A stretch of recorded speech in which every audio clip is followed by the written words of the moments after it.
Kapre.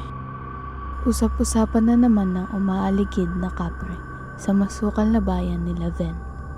Naghahanap na mabibiktima tuwing may mga gumagalang kabataan. Kinukubli ang presensya. Naghihintay ito ng babaeng mapag-iinteresan nito. Ngunit panatag si Ven sapagkat isang albularyo ang kanyang kaibigan si Jan. Nilalapitan ng karamihan upang humingi ng tulong sa pagpuksa ng mga nilalang.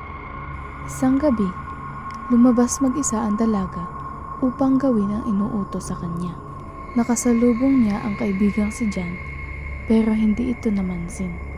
Nagpatuloy ng paglalakad si Ven, ngunit may naramdaman siyang nakatingin at umaaligid sa malayo. Naalala nito ang kwento ng kapre at nahimatay sa kaba at takot. Nagising si Ven at tanging naaalala niya lang ay ang presensya ng kapre. Hindi niya alam ang nangyari. Hubot-hubad, balisa at tulala.